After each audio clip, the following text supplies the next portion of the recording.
Good morning बच्चों। तो आज हम लोग क्लास 10th में दो चर वाले रैखिक समीकरण युग्म का एक नया एक्सरसाइज 3.5 को पढ़ने वाले हैं। इसमें वज्र गुणन विधि का प्रयोग समीकरण को हल करने के लिए हम लोग करेंगे। इसका जो फर्स्ट क्वेश्चन है वह है कि निम्न रैखिक समीकरणों के युग्मों में से किसका हल अद्वितीय हल है, किसका कोई हल नहीं है और किसके अपरिमित रूप से अनेक हल हैं। अद्वितीय हल की स्थिति में उसे वज्र गुणन विधि से ज्ञात कीजिए। तो पहला काम हमारा है कि जो हम पहले से करते आ रहे हैं कि हमको अनुपात ज्ञात करना है a1 बटा a2, b1 बटा b2, c1 बटा c2। इसको पीछे के एक्सरसाइज में हम लोग कर चुके हैं। तो यहां पर आपका समीकरण युग्म है और इसके सॉल्यूशन को निकालने के लिए हम a1 बटा a2 निकाल रहे हैं। यह हमारा है x का गुणांक 1 बटा 3। यहां पर b1 बटा b2 बराबर -3 बटे -9, जो कट के माइनस माइनस कटेगा, 3 से 9 कटेगा 1 बटा 3। और फिर c1 बटा c2 बराबर -3 बटे -2, माइनस माइनस कटने पर 3/2। तो हम देखते हैं कि आपके पास जो शर्त है वह आ रहा है a1 बटा a2 बराबर है b1 बटा b2 के, लेकिन नॉट इक्वल टू c1 बटा c2। तो यह जो कंडीशन है वह समीकरण युग्म का कोई हल नहीं है, इसका कंडीशन है। और जब अद्वितीय हल होगा तभी आपको वज्र गुणन विधि से हल करना है। यदि कोई हल नहीं हो या अपरिमित रूप से अनेक हल हो तो वह प्रश्न वहीं समाप्त माना जाएगा। तो यह प्रश्न यहीं समाप्त हो गया कि इसका कोई हल नहीं। अब दूसरा एक प्रश्न है इसका, क्वेश्चन नंबर 1 का सेकेंड, कि 2x + y बराबर 5, 3x + 2y बराबर 8। तो इसका भी हम अनुपात निकालेंगे सॉल्यूशन में। तो आपका a1 बटा a2 आता है 2 बटा 3 और b1 बटा b2 आता है 1 बटा 2। तो चूंकि यह दोनों बराबर नहीं है तो हमको c1 बटा c2 निकालने की आवश्यकता नहीं। तो यहां पर हमारा a1 बटा a2 not equal to b1 बटा b2, यानी समीकरण युग्म का अद्वितीय हल है। मतलब यह क्वेश्चन है जिसका आपको वज्र गुणन विधि से हल करना है। इस तरह से वज्र गुणन विधि से हल करने के लिए जो आपको समीकरण का रूप होना चाहिए वह ध्यान रखें। यह जो बराबर में जो कांस्टेंट राशि है उसको भी इस साइड ले आके बराबर में 0 कर लेंगे। तो हम यहां लिखेंगे 2x + y - 5 बराबर 0 और यह जो है 3x + 2y - 8 बराबर 0। यह रूप है जिस रूप में इसको वज्र गुणन विधि से हल किया जाता है। अब कैसे किया जाता है यह बड़े ध्यान से समझने की चीज है कि आप सबसे पहले लिखेंगे x बटा, और जब x बटा लिखेंगे तो इसका मतलब होगा कि यह जो x वाला है पोर्शन उसको ढक दिया जाएगा, यह पोर्शन आपका ढक जाएगा। अब आपको जो यह 4 है इस 4 में प्रक्रिया करनी है। कैसे प्रक्रिया करनी है? तो क्रॉस मल्टीप्लीकेशन करना है। किसमें? तो यह जो आपका अचर पद है उससे y के गुणांक में गुणा करना है। तो y में नहीं, y के गुणांक में। ये तो y का गुणांक यहां पर क्या है? 1 है। तो आपको लिखना है -8 गुना 1 और फिर सभी में आपको माइनस का चिन्ह देना है। फिर उल्टी प्रक्रिया करनी है, फिर इधर से इसको गुणा करना है। यह y का गुणांक 2 और गुना यह जो अचर पद था -5 उससे गुणा करना है। तो ध्यान रखें जब x बटा लिखेंगे तो x वाला जो आपका पद है वह प्रक्रिया से बाहर हो जाएगा और केवल इस 4 में होगा। और इसमें यहां यह इस कोने से इस कोने का मल्टीप्लाई और माइनस इधर से फिर 2 का -5 से गुना। फिर इसी प्रकार जब y बटा लिखेंगे तो उस स्थिति में y वाला जो आपका पद है वह इस प्रक्रिया से बाहर हो जाएगा और पहला और अंतिम और इसका पहला और अंतिम यह प्रक्रिया में रहेगा। उस स्थिति में होना क्या चाहिए था? -8 का गुना 2 से होना चाहिए था, लेकिन y वाले स्थिति में प्रक्रिया उल्टी हो जाएगी। मतलब अब इधर से ना गुना होके इधर से गुणा करेंगे, यानी 3 गुना -5 पहले और -8 गुना 2 जो है वह बाद में लिखा जाएगा। ध्यान देंगे x वाले में पहले इससे इसका फिर इससे इसका, लेकिन y वाले में इससे इसका गुना न करके पहले इससे इसका गुना किया और तब माइनस में इससे इसका गुना किया गया, और अंत में लिखेंगे बराबर 1 बटा 1 किसके लिए, इस अचर पद के लिए। अचर पद के लिए यहां पर 1, और जब 1 लिखेंगे तो यह अचर पद प्रक्रिया से बाहर होगा, और x वाली स्थिति की तरह पहले 2 से 2 में गुणा होगा और माइनस फिर इधर से 3 इंटू 1 होगा। यह जो है आपका प्रक्रिया से बाहर हो जाएगा। अब यहां पर हम देखते हैं कि x बटा यहां पर -8 गुना 1 -8, और यहां माइनस माइनस प्लस, और 2 में 5 से गुणा करने पर 10 होता है, बराबर y बटा -15 और माइनस माइनस प्लस 8 दूना 16 बराबर 1 बटा 2 दूना 4 -3 में 1 से गुना करने पर 3 आपको प्राप्त होता है। तो यहां पर 10 में से 8 जाने पर 2, और यहां 16 में से 15 जाएगा तो 1 बराबर 1, और 4 में से 3 जाने पर 1, 1 बटा 1 बराबर 1 होता है।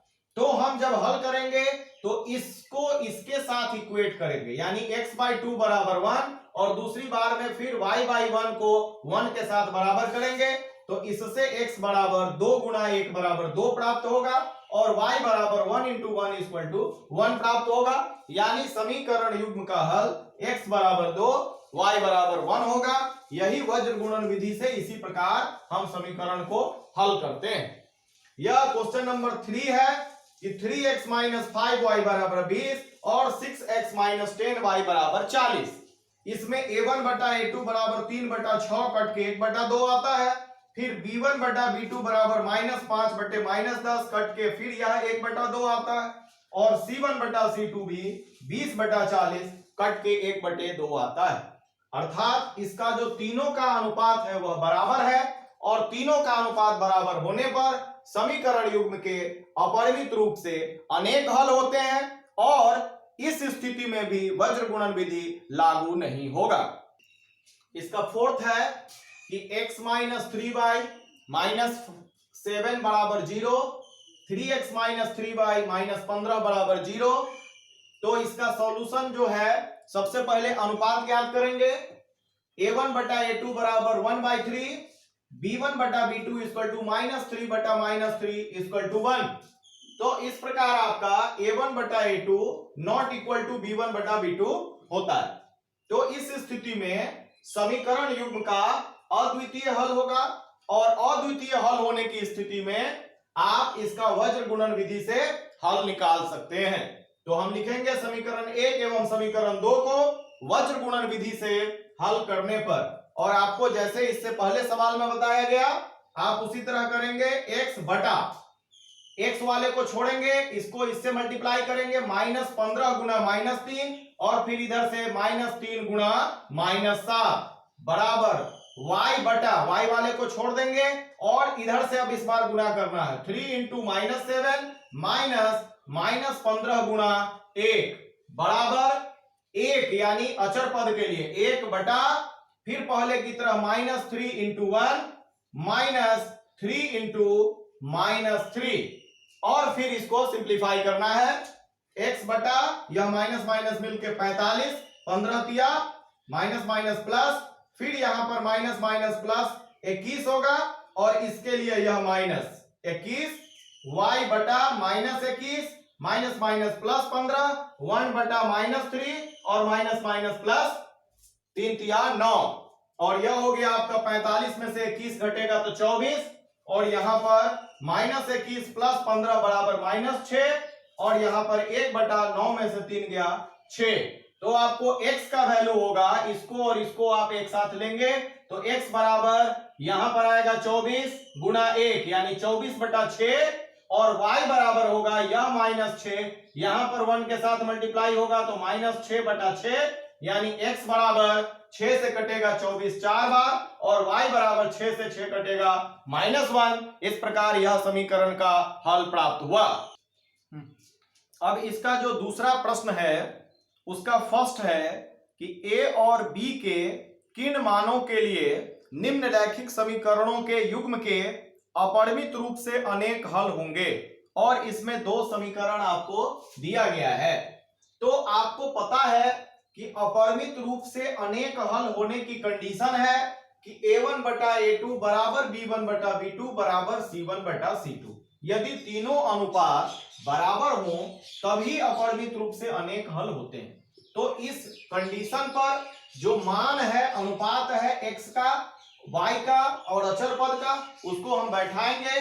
तो a1 बटा a2 बराबर यहां पर x का गुणांक 2 और यहां पर x का गुणांक a माइनस बी बराबर y का गुणांक का अनुपात 3 बटा a प्लस बी बराबर अचर पद का गुणांक जो है 7 बटा 3a प्लस बी माइनस 2। जब यह हम तीनों लिख लेंगे तो इसको हम समीकरण 1, 2 और 3 से डिमार्क करेंगे, मार्क करेंगे कि हाँ यह तीनों 3 समीकरण है। और पहली बार आप समीकरण 1 और 2 को लेंगे और इसको जो है क्रॉस मल्टीप्लीकेशन करेंगे 1, 2, तो आप यहां पर 2 into A equal to 2a और 2 into B equal to 2b बराबर इसको इसके साथ क्रॉस मल्टीप्लीकेशन करेंगे तो 3a माइनस 3b होगा। यहां पर 2b और यह जो b है माइनस में वो इस साइड आएगा तो प्लस में 3b और यहां पर पहले से 3a और 2a उस साइड जाएगा तो माइनस 2a। तो आपको मिला यहां से 5b और इधर से मिला 3a minus 2a equal to a, यानी ये आपका फोर्थ इक्वेशन हुआ a इक्वल टू 5b। अब हमने पहली बार 1 और 2 को लिया था, दूसरी बार में 2 और 3 को लेंगे तो 2 और 3 से फिर क्रॉस मल्टीप्लीकेशन करेंगे 3a into 3 equal to 9a, 3 into B equal to plus 3b और यहाँ 3 माइनस 2 का गुणा होके माइनस 6 बराबर 7 से गुणा होगा 7a प्लस 7b। अब यहां पर सबको एक साइड लाएंगे, 9a इधर से आपका 7a आएगा माइनस में, यहां पर आपका 3b और इस साइड से आएगा तो माइनस 7b और यह माइनस 6 दूसरे साइड जाएगा तो प्लस 6 होगा। 9a minus 7a equal to 2a और यहां 3b minus 7b equal to minus 4b और बराबर यहां पर आया 6 और इस प्रकार 2 गुना a का वैल्यू जो है यहां से हम पुट करेंगे 5b, यहां पर हम लिखेंगे 4 से, आप जो है इसको लिखेंगे 4 से और यहां पर a का वैल्यू 5b हम यहां पर रख देंगे। तो ये हुआ आपका 5 दूना जो है 10b और 10b में से 4b जब घटेगा तो होगा आपका 6b बराबर 6। तो b बराबर 6 बटा 6 यानी कि 1। तो आपका a का मान मिला आपको कितना, a का मान आपको अभी नहीं प्राप्त हुआ, a का मान जो है आपको निकालना है। तो a बराबर क्या आ जाएगा आपका, a बराबर 5b था तो 5 इंटू 1 इक्वल टू 5, तो यानी a बराबर हुआ 5 और b बराबर है आपका 1 और यही आपका आंसर होगा। अब क्वेश्चन नंबर 2 का सेकंड है कि k के किस मान के लिए निम्न रैखिक समीकरणों के युग्म का कोई हल नहीं होगा। तो कोई हल नहीं होने के लिए आपको यह प्रश्न समीकरण युग्म दिया गया है और आपको पता है कि समीकरण युग्म के कोई हल नहीं होने के लिए जो शर्त है वह है a1 बटा a2 बराबर b1 बटा b2 not equal to c1 बटा c2।